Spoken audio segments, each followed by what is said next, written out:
আজকের এই গভীর অনুসন্ধানে স্বাগত জানাচ্ছি। আমাদের চারপাশের এই যে প্রচণ্ড গতির পৃথিবী, মানে এখানে এমন কিছু বিষয় থাকে যা নিয়ে একটু থমকে দাঁড়ালে বা সময় নিয়ে ভাবলে পুরো দৃষ্টিভঙ্গিটাই একেবারে বদলে যেতে পারে। একদম তাই। আর আজকে আমরা ঠিক তেমনই একটা বিষয় নিয়ে কথা বলতে যাচ্ছি। রাইট, আমরা কথা বলতে যাচ্ছি কোরআনের অত্যন্ত তাৎপর্যপূর্ণ আর রহস্যময় একটি সূরা নিয়ে, সূরা আল কাদর। সূরা কাদার খুব পরিচিত একটা নাম। হ্যাঁ, তো চলুন বিষয়টা একটু খুলে বলা যাক। যারা শুনছেন তারা হয়তো কোনো না কোনো সময় ভেবেছেন যে একটি সাধারণ রাত কিভাবে মানুষের পুরো জীবনের চেয়েও বেশি মূল্যবান হতে পারে। গাণিতিক আর আধ্যাত্মিক একটা হিসেব। ঠিক, এই ধারণাটি সত্যিই দারুণ বিস্ময়কর। আজকের এই আয়োজনের জন্য আমাদের সামনে অত্যন্ত তথ্যবহুল এবং বিশ্লেষণাত্মক 3টি চমৎকার তফসির বা আলোচনা রয়েছে। হ্যাঁ, এবং এই উৎসগুলোতে সূরা কদারের পেছনের ঐতিহাসিক প্রেক্ষাপট, এর ভাষাতাত্ত্বিক চমৎকারিত্ব এবং আমাদের প্রাত্যহিক জীবনের জন্য এর আধ্যাত্মিক গুরুত্ব নিয়ে অসাধারণ কিছু তথ্য তুলে ধরা হয়েছে। আমাদের আজকের মিশন হল এই তথ্যগুলো থেকে পাওয়া জ্ঞানগুলোকে একসাথে করা, এই রাতের প্রকৃত রহস্য, 1000 মাসের চেয়েও উত্তম হবার পেছনের কারণ, আর এর ব্যবহারিক দিকগুলো যারা শুনছেন তাদের জন্য একেবারে সহজবোধ্য করে তোলা। রাইট, এই আলোচনাটা কিন্তু ভীষণ ইন্টারেস্টিং হতে যাচ্ছে। এখানে সবচেয়ে আকর্ষণীয় দিকটি হল, আমরা যদি বিষয়গুলোর গভীরে যাই তাহলে বুঝতে পারব যে এই আলোচনাটি নিছক কিছু ধর্মীয় আচারের মধ্যে আটকে নেই। মানে শুধু আচার অনুষ্ঠান একদম না, এটি আসলে সময়, মানুষের ভাগ্য এবং পরম শান্তির এক অপূর্ব ভাষাতাত্ত্বিক ও আধ্যাত্মিক সংযোগ। একটা নির্দিষ্ট সময়ের খণ্ডকে বা কয়েক ঘন্টার একটা স্প্যানকে কিভাবে অসীম মর্যাদায় ভূষিত করা হয়েছে, সেটাই এখানকার মূল আকর্ষণ। হ্যাঁ, আমরা যখন এর ঐতিহাসিক প্রেক্ষাপট আর শব্দগুলোর পেছনের অর্থ নিয়ে কথা বলবো তখন বিষয়টা আরও পরিষ্কার হবে। মানে সূরাটি শুধু একটা রাতের বর্ণনা দিচ্ছে না, না, বরং মানুষের জীবনের সীমাবদ্ধতাকে কিভাবে অসীম সম্ভাবনায় রূপান্তর করা যায় তার একটা অসাধারণ দিক নির্দেশনা দিচ্ছে। এই যে সময়ের সীমাবদ্ধতার কথা উঠে এলো, এখান থেকেই আমরা আমাদের আলোচনার প্রথম অংশে ঢুকে যেতে পারি। ঐতিহাসিক প্রেক্ষাপটটা কিন্তু দারুণ ইন্টারেস্টিং। বনী ইসরায়েলের সেই ব্যক্তির গল্পটা। হ্যাঁ, গল্পের ছলে যদি বলি, উৎস থেকে জানা যায় যে বনী ইসরায়েল সম্প্রদায়ের এক ব্যক্তি ছিলেন। সেই ব্যক্তি টানা 80 বছর ধরে দিনরাত স্রষ্টার এবাদত এবং সংগ্রামের মধ্যে কাটিয়েছিলেন। টানা 80 বছর, কোনো বিরতি নেই? কোনো বিরতি নেই, কোনো ক্লান্তি নেই। যখন রসুল সাল্লাল্লাহু আলাইহি ওয়াসাল্লামের সাহাবীরা বা তার সঙ্গীরা এই ঘটনাটি জানতে পারলেন, তখন তাদের মনে একটা গভীর আক্ষেপ তৈরি হলো। আক্ষেপ হওয়াটা খুব স্বাভাবিক। রাইট, তারা নিজেদের আয়ুর দিকে তাকিয়ে দেখলেন যে তাদের জীবনকাল তো খুবই সামান্য। ওই ব্যক্তির মতো 80 বছর তো অনেকেই হয়তো বাঁচবেনই না। তাহলে তারা কিভাবে ওই ব্যক্তির সমান পুণ্য বা সফলতা অর্জন করবেন? এই যে মনস্তাত্ত্বিক শূন্যতা বা নিজেদের সীমাবদ্ধতার বিষয়টি, এটা তাদের খুব ভাবিয়ে তুলেছিল। সাহাবীদের এই আক্ষেপের জায়গাটা খুব ভালোভাবে লক্ষ্য করলে দেখা যায় এটা কিন্তু শুধু আয়ু কম হওয়ার আক্ষেপ ছিল না, এটা ছিল কোয়ালিটি বা গুণগত মান নিয়ে একটা হাহাকার। আচ্ছা, কোয়ালিটি নিয়ে। হ্যাঁ, তারা ভাবছিলেন একজন মানুষ 80 বছর ধরে যে আধ্যাত্মিক উচ্চতায় পৌঁছেছেন, মাত্র 60 বা 70 বছর বেঁচে তো সেই উচ্চতায় পৌঁছানো গাণিতিকভাবেই অসম্ভব। লজিক্যাল একটা পয়েন্ট। আর ঠিক এই মনস্তাত্ত্বিক আক্ষেপের পরপরই পরম করুণাময়ের পক্ষ থেকে সূরা আল কদর নাজিল হয়। এটি ছিল এক অভাবনীয় আধ্যাত্মিক সমাধান। অভাবনীয় সমাধান। হ্যাঁ, আল্লাহ জানিয়ে দেন যে লাইলাতুল কদর বা কদরের এই একটি মাত্র রাত 1000 মাসের চেয়েও উত্তম। এখন যদি আমরা একটু গাণিতিক হিসাব করি, 1000 মাস মানে দাঁড়ায় প্রায় 83 বছর 4 মাস। একদম ঠিক, 83 বছর 4 মাস। অর্থাৎ বনী ইসরায়েলের সেই ব্যক্তির 80 বছরের নীরব বিচ্ছিন্ন ইবাদতের চেয়েও এই একটি রাতের মর্যাদা অনেক বেশি। তার মানে দাঁড়াচ্ছে এটা একটা বিশাল আধ্যাত্মিক ক্ষতিপূরণ। সাহাবীরা যে দীর্ঘায়ু না পাওয়ার কারণে আক্ষেপ করছিলেন, এই সূরার মাধ্যমে তাদের সেই আক্ষেপ তো মেটানো হলেই উল্টো আরও বেশি কিছু উপহার দেওয়া হলো। অনেক বেশি কিছু। 83 বছরের বেশি সময় ভাবা যায়, একটা মানুষের গড় আয়ুর চেয়েও বেশি। এখানে বিষয়টা আসলে সবচেয়ে বেশি চমকপ্রদ হয়ে ওঠে। কারণ আমরা যখন কদর শব্দটার দিকে তাকাই তখন এর অর্থগুলো আমাদের আরও বেশি অবাক করে। আরবি ভাষায় কদর শব্দের শুধু একটি অর্থ নয়, বরং 3টি ভিন্ন ভিন্ন অর্থ রয়েছে। রাইট, তিনটি ভিন্ন অর্থ, আর এই তিনটি অর্থই এই রাতের বৈশিষ্ট্যের সাথে অদ্ভুত সুন্দরভাবে মিলে যায়। ভাষাতাত্ত্বিক চমৎকারিত্বের এই জায়গাটা আসলেই অসাধারণ। প্রথম অর্থটি যদি আমরা দেখি, কাদার মানে হল মর্যাদা বা সম্মান। মর্যাদা, হ্যাঁ, এটি অত্যন্ত সম্মানিত এবং মহিমান্বিত এক রাত। আগের সূরা আলাকে কোরআন নাজিলের যে সূচনা হয়েছিল, এই সূরা কদরে এসে সেই নাজিল হওয়ার রাতের পূর্ণাঙ্গ মহিমা প্রকাশ পেয়েছে। আচ্ছা, তার মানে কোরআনের মর্যাদার সাথে এই রাতের মর্যাদা যুক্ত। একদম। যেহেতু এই রাতে কোরআনের মতো মহিমান্বিত গ্রন্থ পৃথিবীতে এসেছে, তাই এই রাতের মর্যাদাও অতুলনীয়। আর দ্বিতীয় অর্থটা তো সরাসরি আমাদের দৈনন্দিন জীবনের সাথে যুক্ত। কদর শব্দের দ্বিতীয় অর্থটি হল ভাগ্য বা নির্ধারণ বা তাকদির। হ্যাঁ, ভাগ্য নির্ধারণের রাত। এটা অনেকটা আধুনিক কর্পোরেট দুনিয়ার ইয়ার এন্ড ক্লোজিংয়ের মতো একটা ব্যাপার। রাইট, একদম বার্ষিক বাজেট ঘোষণার মতো একটা ব্যাপার। আগামী 1 বছরের জন্য মানুষের ভাগ্য বা বাজেট এই রাতে নির্ধারণ করা হয়। আগামী 1 বছরে পৃথিবীতে কে জন্ম নেবে, কে মারা যাবে, কার রিজিক বা জীবিকা কেমন হবে, কার জীবনে কি কি ঘটবে, সবকিছুর একটি চূড়ান্ত ফয়সলা যেন এই রাতে হয়। ফেরেশতাদের কাছে এই দায়িত্বগুলো বন্টন করে দেওয়া হয়, তাই এটিকে ভাগ্য নির্ধারণের রাত হিসেবেও দেখা হয়। যারা শুনছেন তারা নিশ্চয়ই বুঝতে পারছেন, পুরো মহাবিশ্বের একটা বাৎসরিক প্ল্যানিং সেশন যেন চলছে এই রাতে। এই বাৎসরিক প্ল্যানিং সেশনের বিষয়টা বেশ দারুণ একটা দৃষ্টিভঙ্গি। আর এই প্ল্যানিং সেশনকে কার্যকর করার জন্যই তৃতীয় অর্থটার অবতারণা। তৃতীয় অর্থটা কি? কদর শব্দের তৃতীয় অর্থ হল সংকীর্ণতা বা ভিড়। ভিড়। হ্যাঁ, এই রাতে পৃথিবীতে এত বিপুল সংখ্যক ফেরেশতা নেমে আসেন যে পুরো পৃথিবী যেন সংকীর্ণ হয়ে যায়, স্থান সংকুলন হয় না। আরবিতে দাইয়াকা বলতে বোঝায় এমন একটা অবস্থা যেখানে কোনো কিছু এত বেশি ঠাসাকাশি করে থাকে যে নড়াচড়ার উপায় থাকে না। এই ভিড় বা সংকীর্ণতার বিষয়টা যারা শুনছেন তারা এভাবে কল্পনা করতে পারেন, ধরুন কোনো শহরে অনেক বড় একটা উৎসব হচ্ছে, আর সেই উৎসবে এত মানুষ জড়ো হয়েছে যে রাস্তায় পা ফেলার মতো কোনো জায়গা নেই, তিল ধারণের ঠাঁই নেই, ট্রাফিক জ্যামের মতো অবস্থা। একদম ট্রাফিক জ্যামের মতো। ঠিক তেমনি এই রাতে আকাশ থেকে এত বেশি ফেরেশতা পৃথিবীতে অবতরণ করেন যে পুরো পৃথিবী যেন ফেরেশতাদের ভিড়ে এক পবিত্র সংকীর্ণতায় পূর্ণ হয়ে যায়। হ্যাঁ, তবে এটা কোনো ভয়ের সংকীর্ণতা নয়। না না, ভয়ের কিছু নেই, বরং ঐশ্বরিক উপস্থিতির একটা বিশাল উদযাপন। আর এই ফেরেশতাদের অবতরণের বিষয়টা কিন্তু এমনি এমনি ঘটে না। এই রাতে অগণিত ফেরেশতা আল্লাহর নির্দেশ নিয়ে পৃথিবীতে নেমে আসেন এবং তাদের নেতৃত্ব দেন স্বয়ং জিব্রাইল আলাইহিস সালাম। ঠিক, যাকে সূরাটিতে অত্যন্ত সম্মানের সাথে রূহ বলে আলাদাভাবে সম্বোধন করা হয়েছে। এই বিপুল সংখ্যক ফেরেশতা পৃথিবীতে এসে কি করেন? কি করেন তারা? তারা শান্তি বর্ষণ করেন। এই সূরায় ব্যবহৃত সালাম বা শান্তি শব্দটি শুধু কোনো সাধারণ অভিবাদন বা হাই হ্যালো নয়। আচ্ছা। ভাষাতাত্ত্বিক বিশ্লেষণে দেখা যায় এই শান্তি হল নিরঙ্কুশ শান্তি।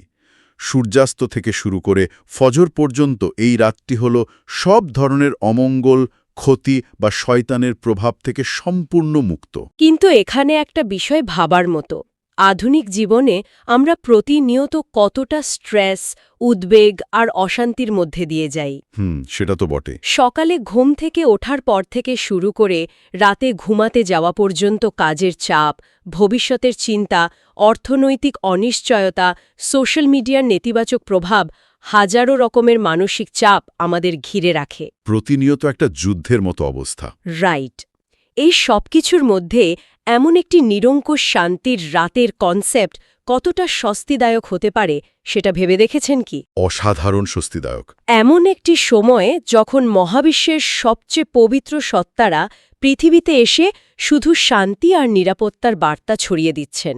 একটা 12 ঘন্টার উইন্ডো যেখানে মহাবিশ্বের ডিফল্ট স্টেট বা স্বাভাবিক অবস্থাই হল পরম শান্তি।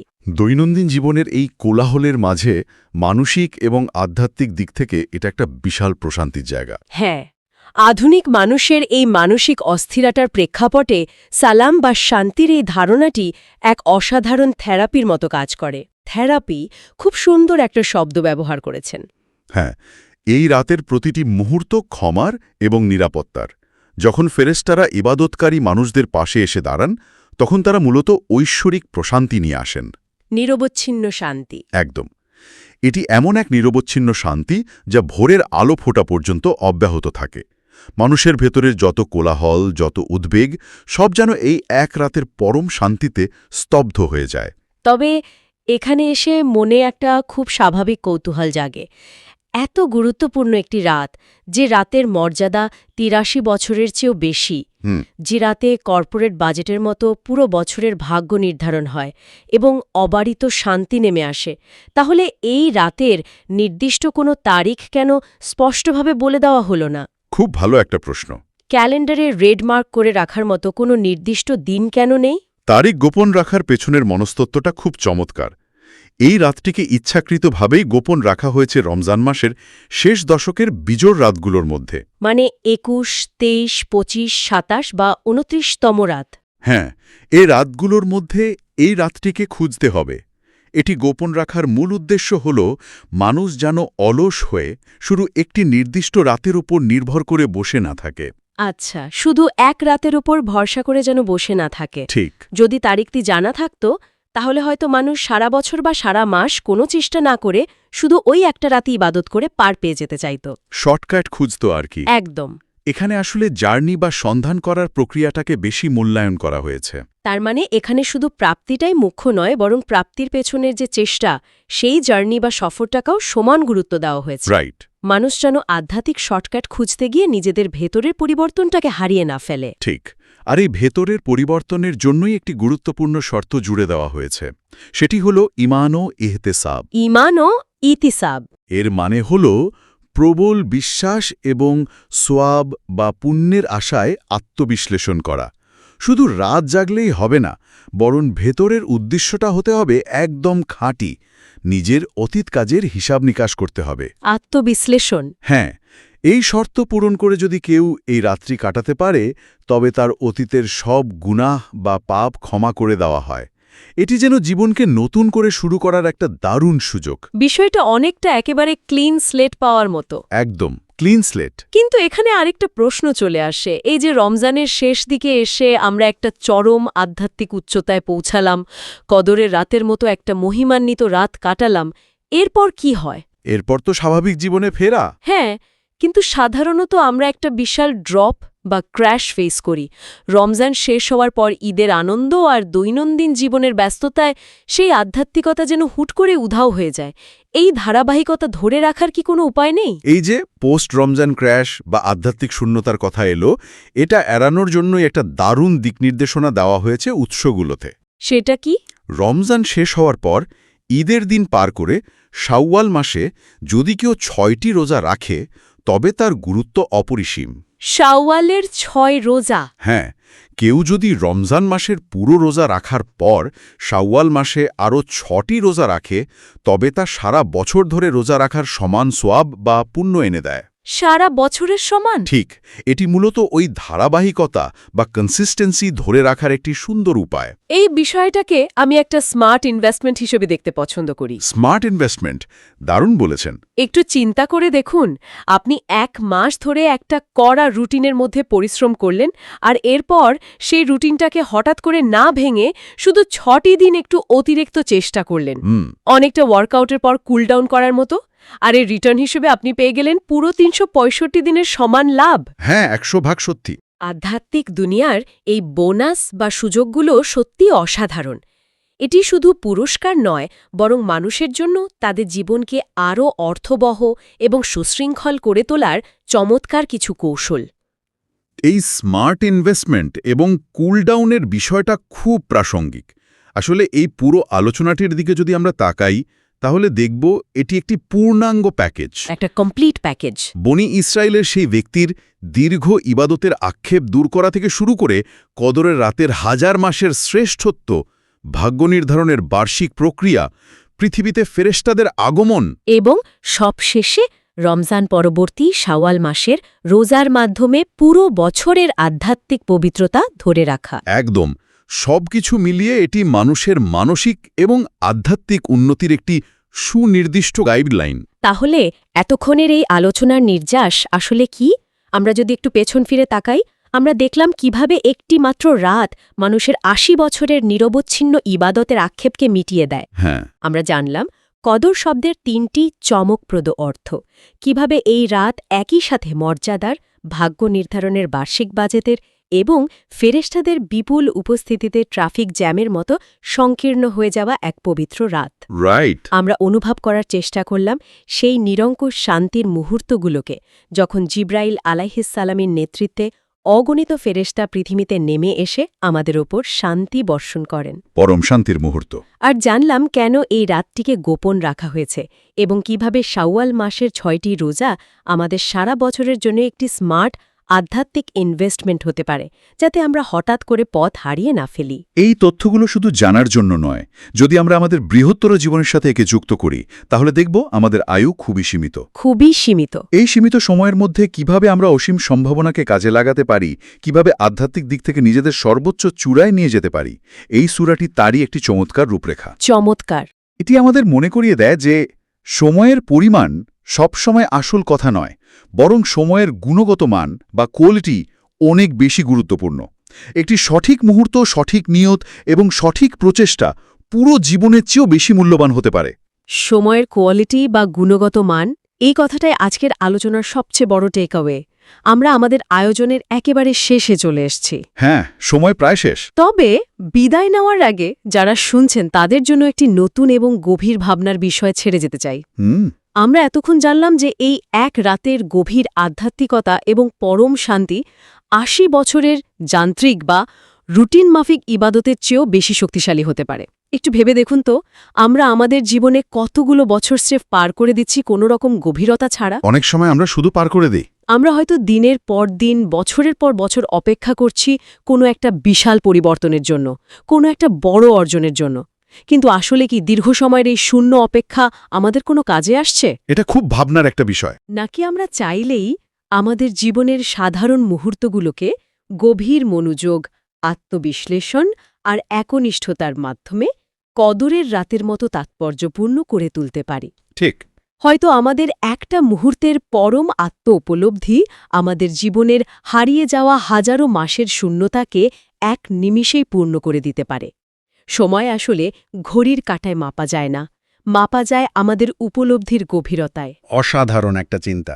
আজকের এই গভীর অনুসন্ধানে এতক্ষণ সাথে থাকার জন্য অসংখ্য ধন্যবাদ। আশা করি নতুন কিছু জানতে পেরেছেন এবং চিরচেনা বিষয়গুলোকে একেবারে নতুন কোনো দৃষ্টিকোণ থেকে ভাবতে শিখেছেন। ভালো থাকবেন, সুস্থ থাকবেন।